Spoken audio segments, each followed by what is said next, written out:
Hi, everyone. Good morning, good afternoon, good evening, depending on wherever you are in the world. It's great to have you on the call.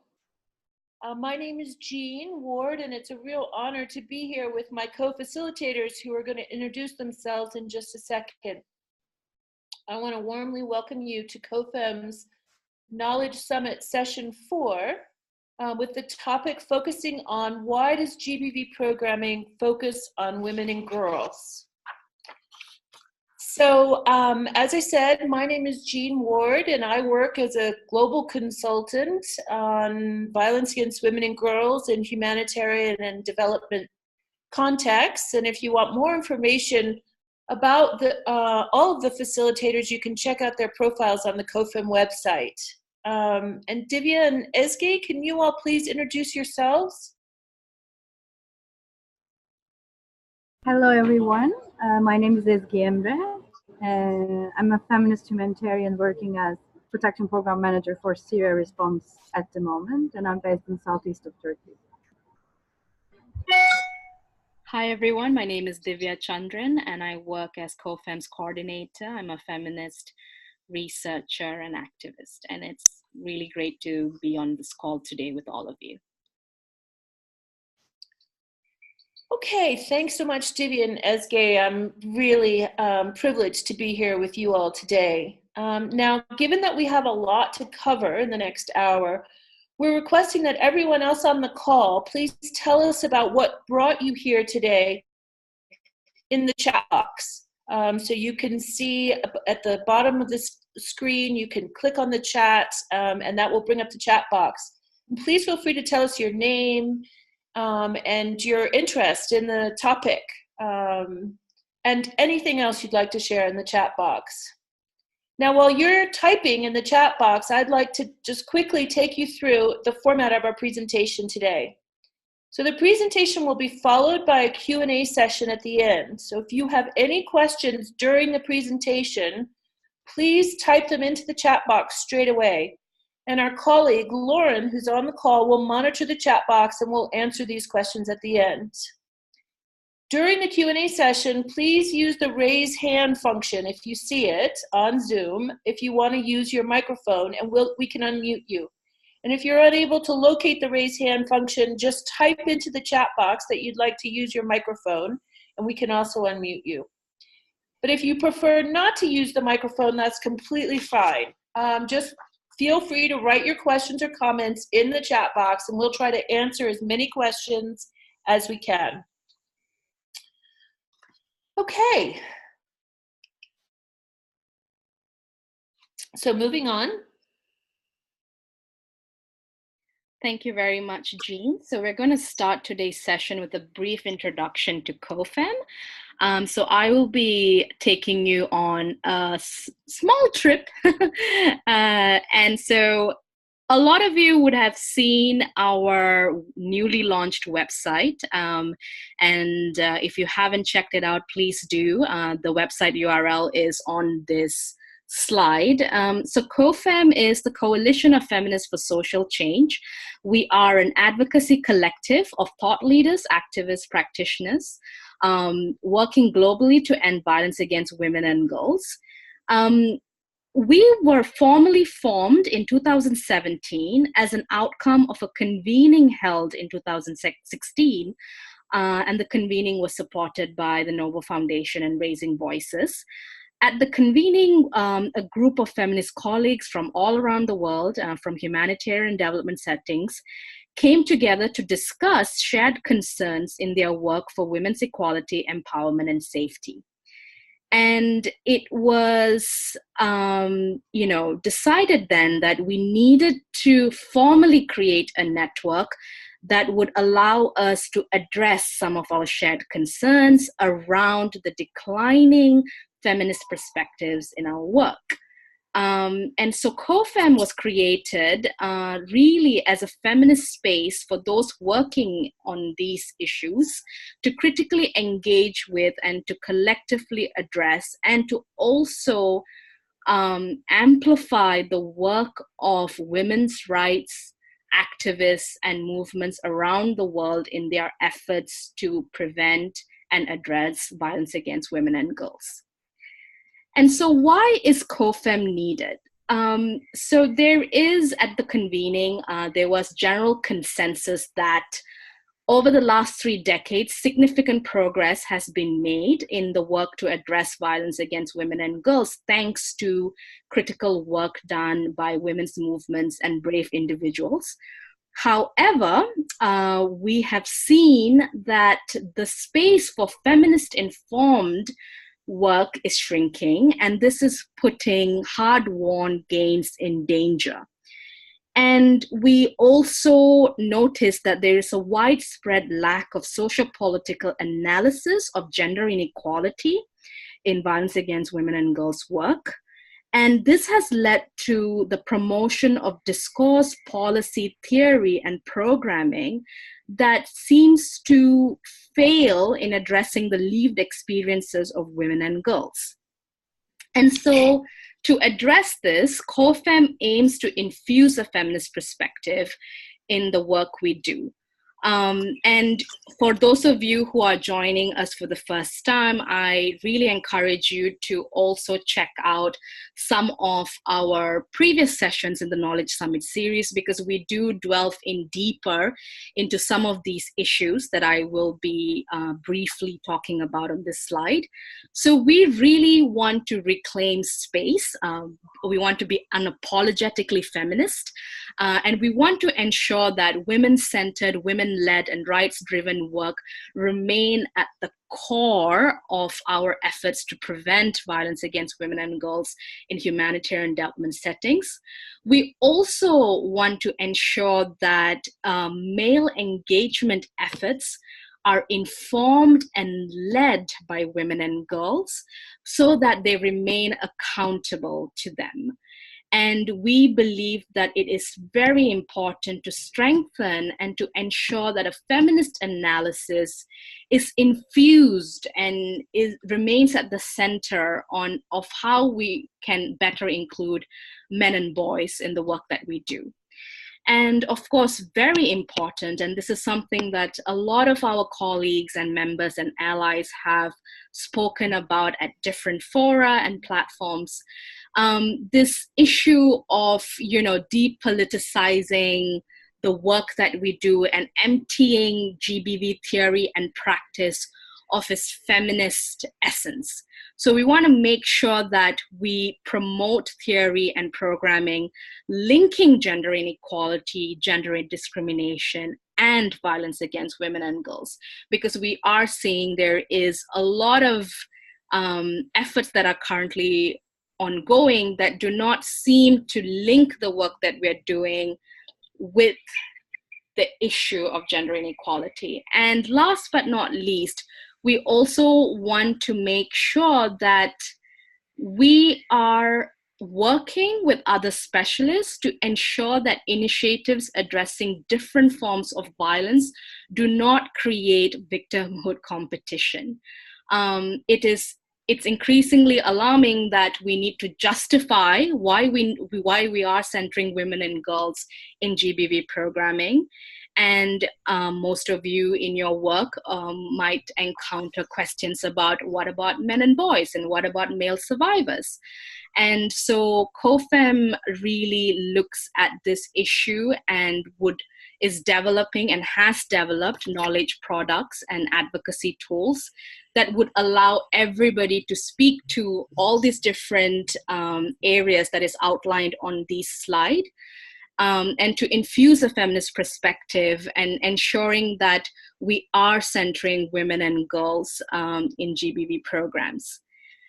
And as I mentioned, we have also developed learning and advocacy tools. And so our recently launched Pocketbook, which has been making a huge splash on social media. Please do check that out. This is the URL. And I would also encourage you to check our SVRI paper and video series. This was launched at SVRI last year, and we definitely feel that this learning and advocacy tools would really help you in the work that you're doing. So that's a very brief introduction to COFEM. So I'm now going to hand over to Ezgi, and she will take us through the Feminist Pocketbook and the Knowledge Summit. Thank you, Divya. Let's get started. So what is the Feminist Pocketbook and the Knowledge Summit?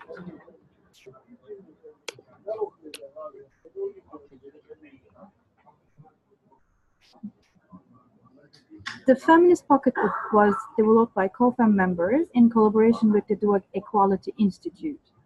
The Feminist Pocketbook is a resource to support practitioners, researchers, and others working in humanitarian and development settings to articulate and implement feminist-informed approaches to addressing violence against women and girls, also referred as gender-based violence.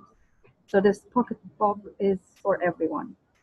It consists of 10 tip sheets on key topics related to addressing GBV in humanitarian and development settings. So the goal of the pocketbook is to empower practitioners, researchers, activists to help their colleagues, organizations, and other stakeholders to improve advocacy, policy, and programming efforts by promoting a common theoretical ground for shared understanding and action.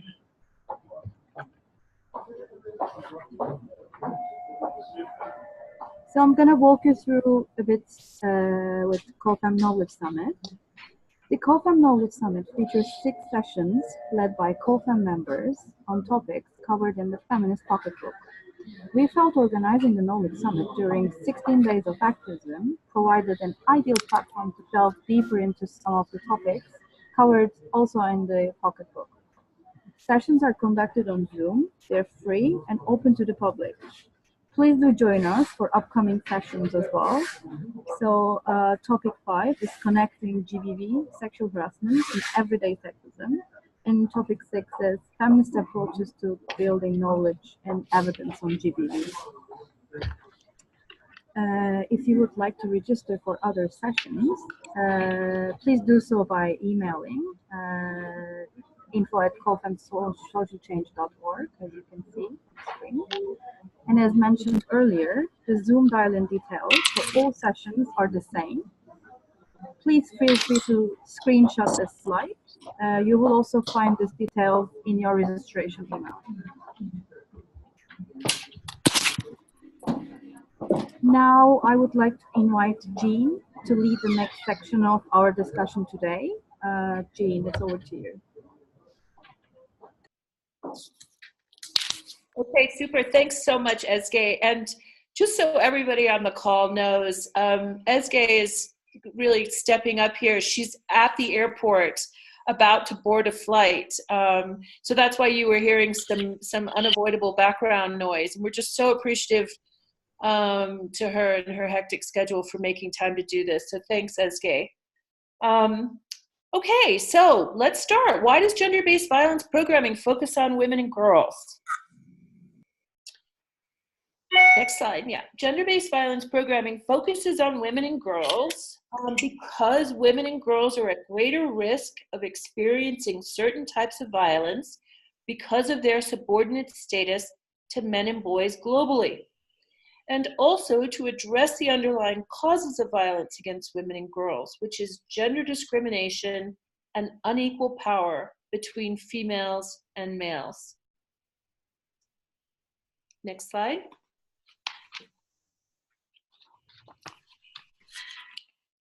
So what do feminists mean when they speak about GBV, gender-based violence? We know that violence against women and girls is a gendered phenomenon. It's perpetrated overwhelmingly by men and is produced and reinforced by structural inequalities. Structural inequalities refer to the social systems of oppression that privilege men over women. So to better describe this reality, women's rights activists use the term gender-based violence to talk about violence against women and girls. The term was formally adopted in the UN Declaration on the Elimination of Violence Against Women, or DEVAW, in 1993, which is an international agreement in which violence against women is defined as any act of gender-based violence that results in or is likely to result in physical, sexual, or psychological harm or suffering to women. So the women's rights movement was really instrumental in the shift from violence against women and girls to GBV, and that was first manifested in a global instrument in DEVAW. Next slide. DEVAW makes the link between patriarchy and GBV very clear, emphasizing that GBV is a manifestation of historically unequal power relations between men and women, which have led to the domination over and discrimination against women by men and to the prevention of the full advancement of women. Next slide. Women's rights activists introducing the language of GBV to describe violence against women and girls was purposeful. It was a strategy. The term reflected the growing body of evidence confirming gender discrimination as the foundation of multiple forms of violence against women, with additional, of course, let me just say this is against all women, but with additional intersecting oppressions contributing to multiple layers of marginalization for specific or individual groups of individuals and groups of women. So by using the term GBV to highlight discrimination and inequality as the root cause of violence against women and girls, feminist activists also sought to emphasize that this violence is a fundamental human rights violation. And shifting the language from violence against women to GBV was a strategy for underscoring accountability of states to address gender inequality as part of their responsibility to protect and promote the human rights of women and girls. So therefore, the GBV language is inherently political. Next slide. So, as we know, women-centered programs and policies to end GBV stem from this feminist-informed understanding of GBV. GBV programs aim to end all forms of violence and discrimination faced by women and girls. And towards this end, GBV programs also aim to transform systems of gender inequality to create a more equitable world for women, men, girls, and boys. However, confusion about the terminology and reinterpretation of this term, which perhaps is advanced because of misunderstandings about the feminist intent of the language of GBV, or because of strategic efforts to bring attention to the needs of other groups, the confusion has threatened to undermine GBV programming's political aim to transform patriarchal structures and to end violence against women and girls through women and girl-centered efforts. So new emerging definitions, or the definitions, I don't know if emerging is really the right word, because there have been different definitions of GBV for a while, but there seems to be increasing emergence of definitions of GBV that have, whether inadvertently or purposefully, shifted the focus towards a more neutral and depoliticized understanding of GBV and GBV programming. So the expansion of GBV as this umbrella term to refer to gendered or sexualized violence beyond that which women and girls experience sometimes has resulted in pressure on GBV programming to address other forms of violence, particularly violence against men and boys. And I saw in the chat, that some of you are saying you've joined this call, and I'm so glad you have, because you're getting this question about, what about men and boys, and pressure from donors to adapt your GBV programming to serve men and boys. And we're going to be talking about that more as we move through the presentation. So now, next slide. Let's take a closer look at what I'm talking about in action. So the European Union, that provides a significant amount of funding to programming. Their definition of GBV in a 2017 call for proposals defines gender-based violence as violence directed against a person because of that person's gender, or as violence that affects persons of a particular gender disproportionately. So this definition uses gender as a demographic characteristic rather than employing a feminist-informed frame for the social analysis of hierarchy and discrimination between males and females. It suggests that GBV can happen because a person is male, female, or identifies somewhere else along the gender identity spectrum. Now, what's really interesting is that the EU definition appears to have been adapted from the Council of Europe's Convention on Preventing and Combating Violence Against Women and Domestic Violence from 2011. That definition stated gender-based violence against women shall mean violence that is directed against a woman because she is a woman or that affects women disproportionately. So in this recent EU definition, woman has been replaced with gender. And that obviously has some really, and a gender as a demographic characteristic rather than a description of a social hierarchy between males and females. And that obviously has,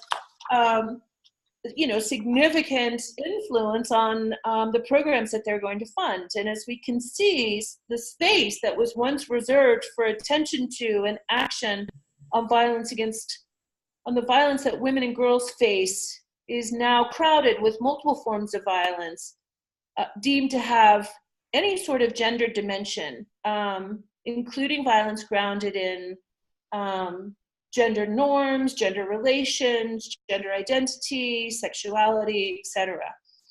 And I think what's important to recognize here is that that essentially covers violence against everyone. So, next slide. What does this mean?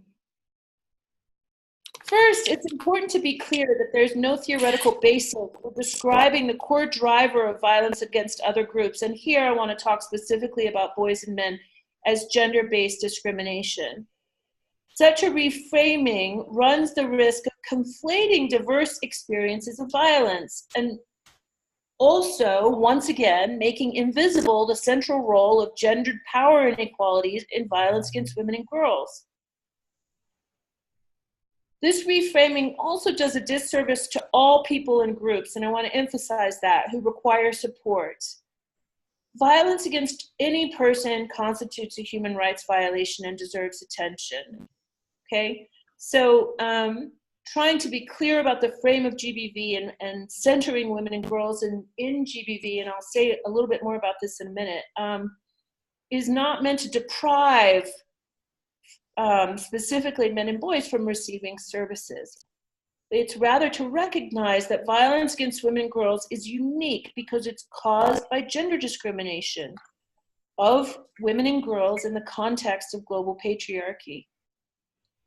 Inclusive definitions of GBV flatten this gender hierarchy in favor of problematizing gender roles or gender norms. And these inclusive definitions tend to imply that all groups may suffer similarly. In particular,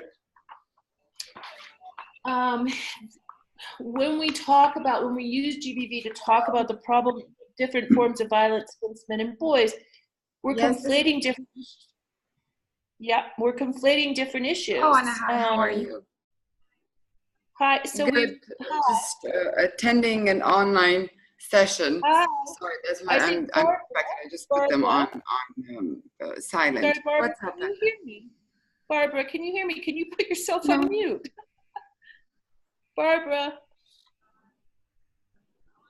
Okay, great.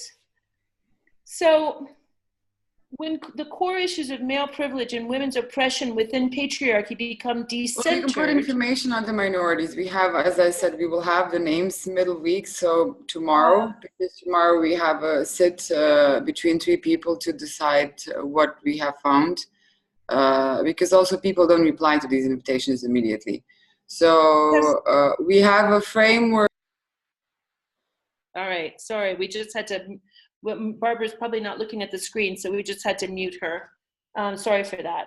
So just coming back to this, just to finishing off this slide. So when these core issues of male privilege and women's oppression within patriarchy become decentered or neutralized, GBV programs no longer operate based on feminist principles or feminist informed principles. And this disconnection results in less effective programming overall and shrinking space for women and girls across all contexts. Next slide, please. Some arguments have been made of discrimination against women and boys by those of us who advocate for centering women and girls in GBV programming. But I would like to suggest that the fact that certain types of violence may be targeted at a man or groups of men does not mean that violence can be defined as GBV. It's true that most violence has a gendered dimension. Every individual who experiences and perpetrates violence is influenced by gender roles and norms, and all violence occurs within a broader gendered social context. So in this way, many forms of violence against men and boys have gendered elements, meaning the violence is related in some way to gender norms or roles or masculinities. So for example, in conflict settings, sexual violence may be perpetrated against other men to undermine their masculinity and enforce power differentials between groups. This violence can serve to diminish the well-being and power of particular men, such as men from a rival political or ethnic group. However, even though certain groups of men are specifically targeted in this type of violence, they do not experience this violence because their status as men is subordinated and oppressed. So this is different from women's experience of gender-based violence, which occurs because all women are subordinated in the global gender hierarchy. Reinterpreting the GBV language away from its feminist usage illustrates a patriarchal tendency to drift towards a male view that inserts the needs and concerns of males into women's specific spaces. And as I briefly mentioned previously, it's also important to note once again that including forms of violence against men under the GBV umbrella also limits the effectiveness in programming and services for all groups and can lead to a dilution of already limited funds available for programs targeting women and girls. And we are going to talk about that more in just a minute.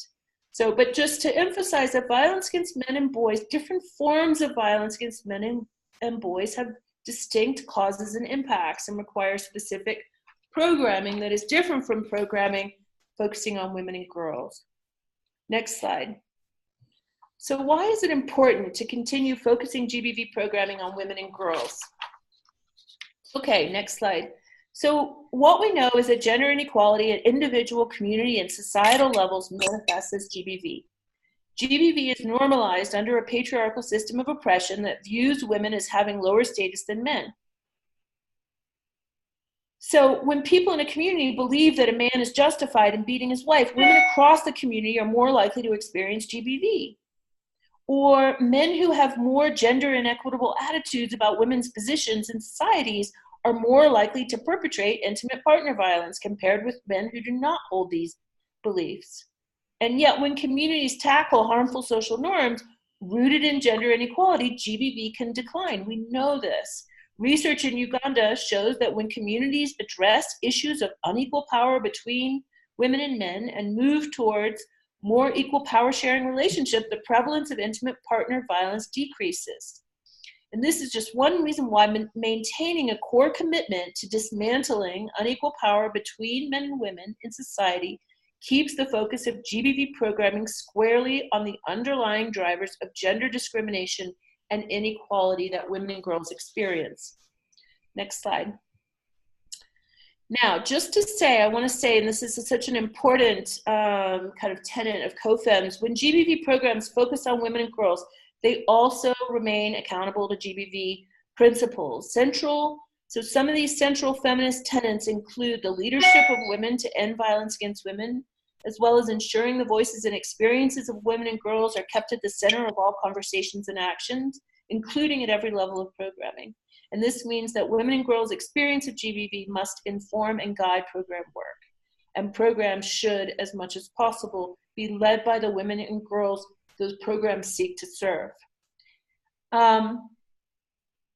All women-centered GBV programs must also critically be attuned to intersectionality and the different experiences amongst and across women and girls.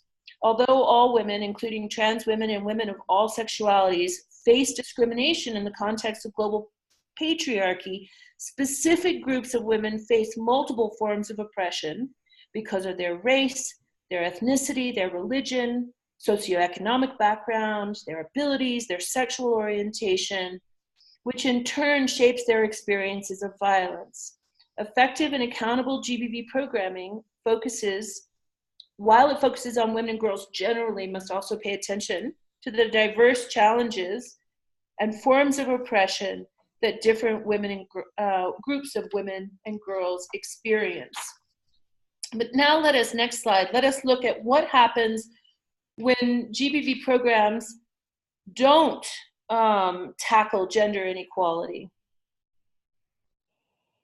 So when GBV programs shift their focus away from gender inequality and patriarchy and intersectionality, the program funding, the design, and the implementation become decentered from women and girls' rights and needs.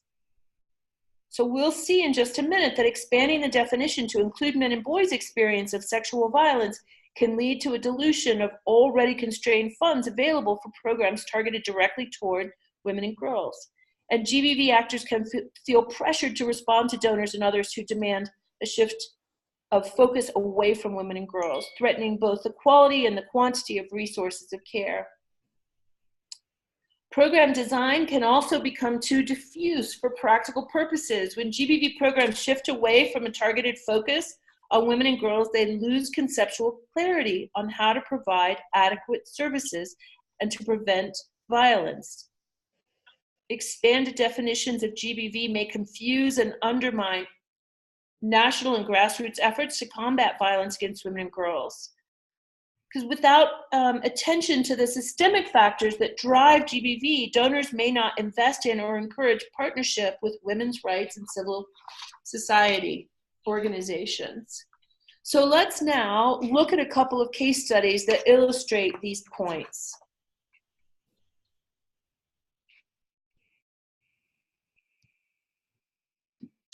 Thank you very much, Jean. So Ezgi will be presenting the following case study.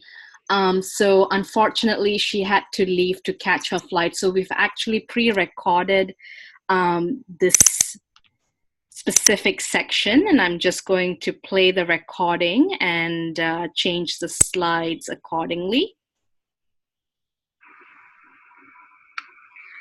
I would like to talk about a case study, GBV programming in Syria, from my experience specifically with Northwest context. Current model for GBV response in, like I said, Northwest Syria, covering Idlib and Northern Aleppo mostly, is heavily relying on safe spaces model. Safe spaces for women and girls are crucial in a context, whereas extremist armed groups like HTS and so on are present, and male and female segregation of public spaces are being strictly ruled and followed by any group in charge. Hence, women and girls safe spaces are the entry points for women and girls to socialize, seek support and services, and of course, being able to disclose gender-based violence.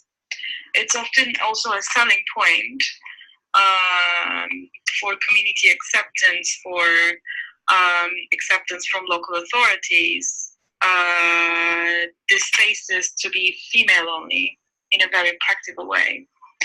In terms of service provision, the whole structure is functioning on responding female survivors so far. The current capacity is not adequate to respond male survivors. That being said, these safe spaces would not provide quality support for male survivors. We're lacking heavily psychologists and psychiatrists, like who could do clinical response in terms of mental health and psychosocial support for victims of tortures. like for male survivors and so on. So the current model is basically working with caseworkers and providing structured or sometimes semi-structured psychosocial support from PSS workers whom are trained yet not being specialized in MHPSS.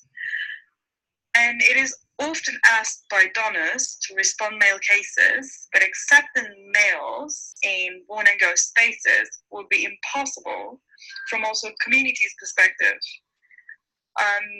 Community's acceptance is heavily relying on these spaces being female only.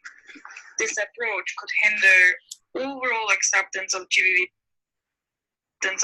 programming for women and girls, which took already quite a lot of long time and efforts to be able to function under this extremely volatile, conservative, and unpredictable context.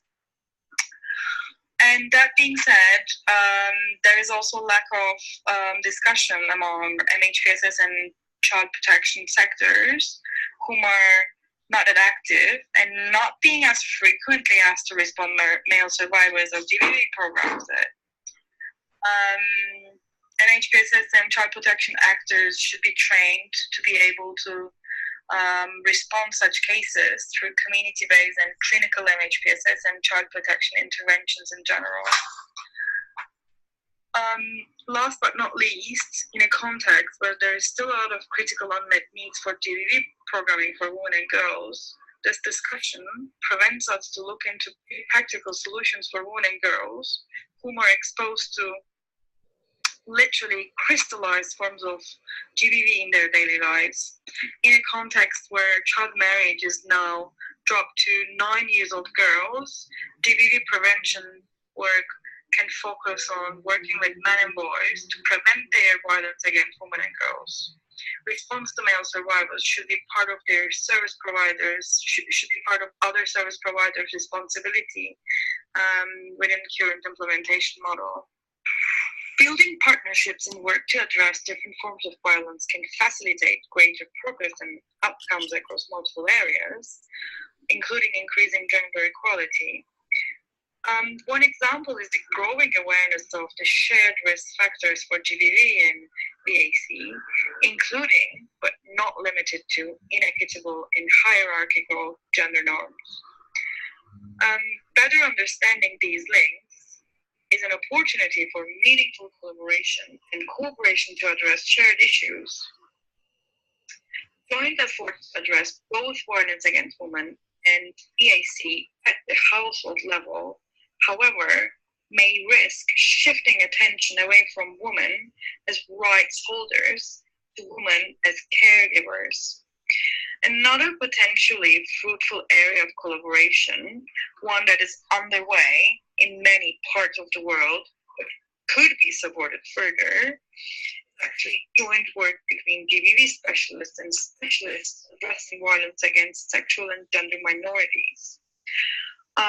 Hegemonic masculinity, or the practice that legitimizes dominance for heteronormative males, not only justifies the subordination of women, but also leads to heterosexism and homophobia. Partnerships to dismantle those rigid sexual and gender identity norms can support positive outcomes in multiple violence prevention fields. For example, intersectional GBV work that coordinates actively with LGBTQI activists can highlight the violence faced by lesbian, queer, bi, and trans women and improve efforts of both groups to address gender discrimination faced by all women. When it comes to principles for collaboration, actually working collaboratively across violence prevention fields does not mean merging all interventions and programs. Instead, there is need to recognize both the shared and distinct elements of efforts to address different forms of violence and consider core approaches to collaboration that ensure mutually constructive outcomes. Therefore, the principles are apply a gender transformative approach and feminist lens to all violence prevention efforts, place accountability to women and girls at the forefront of all work to address GBV, recognize the unique experiences, rights, and needs of specific groups experiencing violence, and consider how to incorporate these into violence response and prevention initiatives, maintain distinct and specialized services for survivors.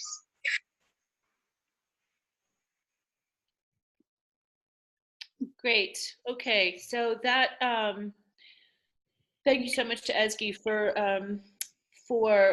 taping that in advance for us.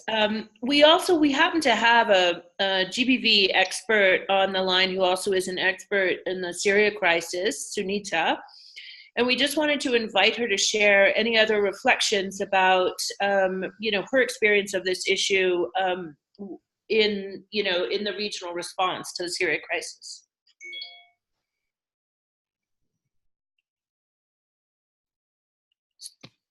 Sunita, are you there?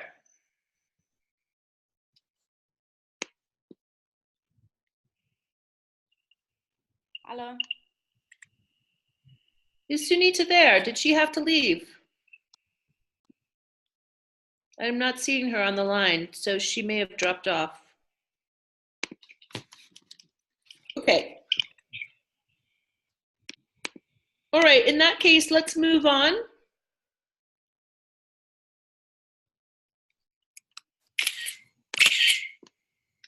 Okay, hi everyone. So we are mindful that we also want to have enough time for our Q&A session, and I'm sure that a lot of you would have questions. So please do, feel free to drop any questions in the chat box so that we can get to that once we wrap up the presentation today.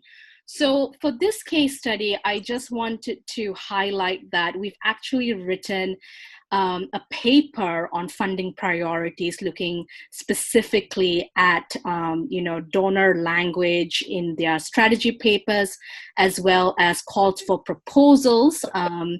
And you can check this paper out. It's part of our SVRI paper and video series, so you can go and look at it on the website. So just to give you a quick background on why we undertook this study, we really wanted to understand some of the concerns and issues a lot of GBV specialists were raising in terms of engaging with donors and the sort of focus on engaging all groups and providing services to groups that are affected by all forms of violence, and how this was particularly impacting GBV programming on the ground. So before I start, I just want to also speak about the parameters, or rather the limitations of the study. It's really important for, and most of you might know this, that it's currently not possible to examine the types, targets, and approaches of funded GBV interventions globally, because a lot of the analysis rely on project coding or project title, and therefore opportunities to review project content are limited. So in order to develop a better sense of shifting donor priorities regarding GBV programming, what we did for this study was we reviewed donor strategy and policy papers, as well as a selection of a selection of calls for project proposals. And as you may know, donors have different approaches when it comes to sharing funding opportunities, and very few have centralized systems for public search of past and current proposal calls. And therefore, due to these constraints, we limited our review to an analysis of ECHO funding priorities for the years 2011 and 2016. And we looked at how these were articulated in their humanitarian implementation plans, or also known as HIPs. And also to calls from the US Bureau for Population, Refugees, and Migration, so PRM, related to their global GBV initiatives. And we also looked at specific regions and countries, namely South Sudan, Iraq, Syria crisis, and Afghanistan. And we looked at calls for the period between 2008 and 2017. So I just wanted to sort of put that out there. And also, we also looked at donor strategy and policy documents of, from the US, the EU, which is ECHO, DFAT, Australia, CEDA, Sweden, the Swiss Agency for Development and Cooperation, DFID, UK, as well as UN agencies such as UNICEF, UNHCR, UN Women, UNFPA, the ICRC, and Novo Foundation. So while examining and looking at, all these documents, we also wanted to review the language that is being used in the calls, and with particular attention to the following areas of focus. So we looked at, okay, so are they using the term gender discrimination in relation to GBV programming? What is the language around male survivors, engagement of men and boys? How is conflict-related sexual violence being framed? How are they framing empowerment of women and girls? And is there a focus on women-led, women-focused service provision, and as well as specific forms of GBV?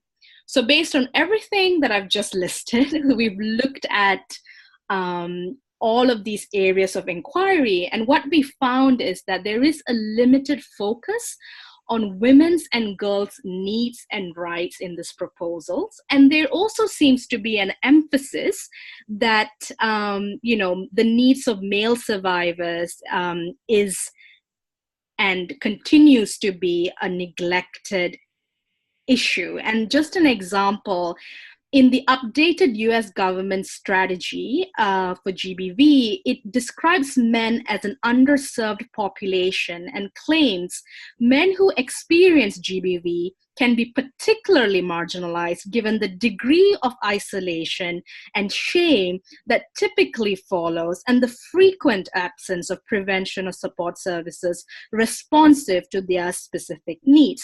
So it's really interesting to see donors' papers framing GBV away from a focus of women and girls, as well as this idea that, male survivor, it's a recent phenomenon, or it's a recent sort of idea that this has been a neglected issue, and we've just recently, we are bringing it to light, and therefore there needs to be more focus on this area. And this leads to this expectation across all strategies and calls of proposal that GBV programs needs to address all forms of violence. So we also notice that there isn't a strong feminist analysis. We do not see, programs being asked to address gender discrimination. And we also see that there is this tendency to look at women's utility, that we need to ensure that GBV programming helps women to, do better in their homes and to provide care. So there's been sort of problematic framing around why GBV programming needs to cater to women and girls. And also there is a lot of descriptions of protection needs that do not really look into the systemic structures that cause GBV. And so all of this then, it sort of leads to this limited emphasis on core services. And there's also a limited support for women and girl-oriented services in most of these policies. So what I'm going to do now is, you can see on this screen, so I'm going to talk a bit about pooled funds. And as some of you might be familiar with the Central Emergency Response Fund, which is SERV, and also country-based pool funds. Again, it's very difficult to ascertain how much protection funding is specifically allocated to GBV prevention and response efforts because protection funds are often not disaggregated. And as you can see, when we analyzed the country-based pool funds from 2014 to 2016, we found that GBV interventions received at most 30% of protection funding during this year's, and at most 3% of total CBPF. So I would like to point you to a study commissioned by the Global Protection Cluster, and they analyzed allocations within consolidated appeals between 2017 and 2012, and they found that general protection received approximately twice as much as child protection, which received approximately twice as much as GBV, although this definitely varied by context. And it's also interesting to note that, GBV interventions include a wide range of interventions, so coordination, mainstreaming, and range of programming and services. Again, we are not able to see how much of funding that's being given to GBV has then been given to, all these different areas of work. And so this sort of, masks the issue whether are we really doing enough with what is being given, and also the constant drive to do more with less. It sort of also leads organizations to design and donors to fund interventions that reach the largest possible target population. Yet what this then leads to is a lot of implications for GBV programming. So when you look at some of the calls for proposals, you see that there is this ask that you need to do so much with really less. And this leads to compromised programming and services. And what we also want to highlight through this study is that, different forms of violence require different prevention strategies. And it is really important that programming does not create more harm. And so when there are calls from donors in terms of, opening up safe spaces to include men and boys, or opening up specific, core services that are aimed for women and girls, it's not being done with this analysis of, how can we best support all groups. And it's also been proven yet time and again through lots of research that women-oriented services are proven to reach the largest numbers of survivors of GBV, and yet we don't see the language that supports and amplifies and centers women-led response initiatives in this strategy call, as well as calls for proposal. And it's also important to recognize that, organizations and program staff do not have the capacity to cover all protection needs. So this raises the question, and if there are any sort of, donor representatives on the call today, it would be very interesting to hear from your side in terms of why is there this sort of, catch-all big umbrella expecting people working in this space to sort of do so much with so little. And this then leads to, requests raising serious ethical and safety concerns. So because we're running out of time, I will have to stop right there. And like I said, you can access this study in detail on our website. This is part of the SPRI paper series, and this is paper 4 in that series, titled Funding Whose Priority. So I'm just going to now give this to Jean for our final section. Okay, super. So just one last slide on some practical tips, because we just need to leave you with some practical tips. And can we just remind folks, if you have any questions, please share them in the chat box and we'll respond to them right after this slide. Okay, so in terms of recommendations, first, integrative feminist principles into women-centered GBV programming. And I think that requires all of us to reiterate unapologetically the need for a specialized focus on women and girls in GBV programming, and really to use our networks of allies to support us in that unapologetic reiteration.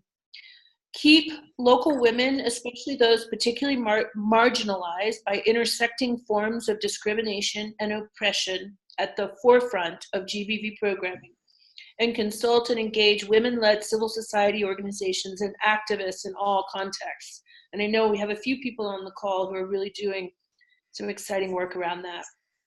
Advocate for synchronizing work with other groups, but do not subsume violence affecting different groups, like violence experienced by men, or violence that is driven by homophobia under the GBV umbrella. So that's Imogen. Imogen, can we just ask you to mute your microphone? So even when there are clear areas for collaboration across different types of anti-violence work, it's important to support improved and expanded work that focuses on violence experienced by women and girls. Otherwise, there's a very real risk of diminished focus on women and girls' rights and needs, which is what we're seeing in some places around the world. So coordinated or combined approaches should be in addition to and not instead of specialized GBV programming focusing on women and girls. And here I want to stop and thank everybody for their participation. And let's give a chance for Lauren to raise this question that Katie's proposed in the chat box. Hi, yes, there is a question in the chat box, which is, do you have any background resources to share about the point here on women-oriented services being proven to reach the largest number of survivors of GBV? It would be really great to have the information to show to donors.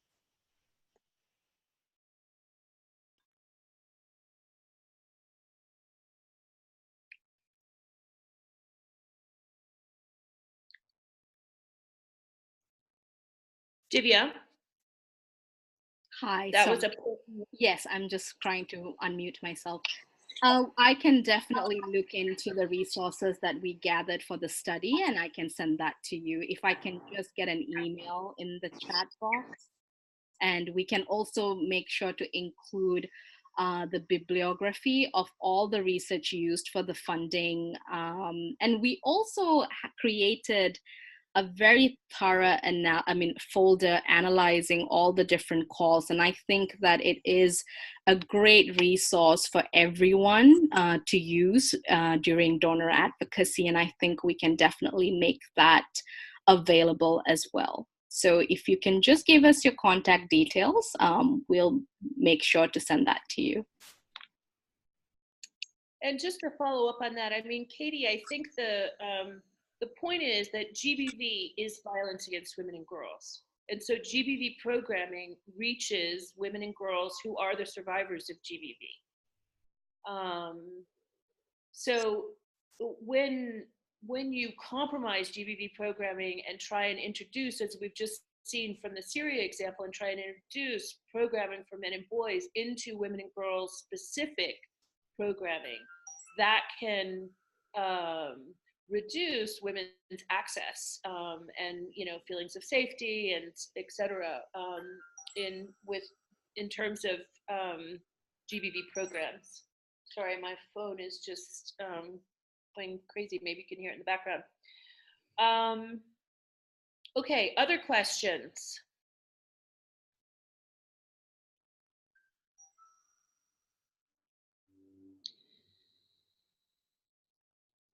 Okay. So we really want to encourage you. So there are resources on the COFEM website that speak to this issue on the resources page. And then as Divya has already said, there's an SVRI paper series and recordings that you can share. You can of course read them yourselves, but you can also share with others as learning tools. And one of the SVRI papers, in addition to the one Divya mentioned about funding, also speaks specifically to this issue of language and the implication it has for GBV programming. And then, of course, this issue is addressed again in the tip sheets in a very sort of short summary fashion. So there are, we hope that these different resources will be useful to those of you who are, really struggling with this issue, and especially struggling with donor pressure or organizational pressure to kind of expand the focus of your GBV programming away from women and girls. COFEM is really here to help you with that. So feel free to be to read the resources and to be in touch. Okay, so the recording of this is going to be available online. We also really encourage you, Lauren, maybe you can introduce this, cut and paste the link into the chat box. Absolutely. We have a link that we would like to send to everyone where you can provide some feedback for us. So I'm going to be posting this into the chat box now. And your feedback will be anonymous, and it's just a very short survey if you're able to take that and share your thoughts on the session today, or your thoughts on the Knowledge Summit in general. Great, thanks, Lauren. Okay, so if there are no further questions, I want to thank everybody for your participation. I hope everyone has a nice, rest of your day, however much time you have left, and stay in touch with us and through these various entry points, through Twitter, through LinkedIn, through our website, and also directly through our email. And we look forward to hearing from you. Thanks, everybody.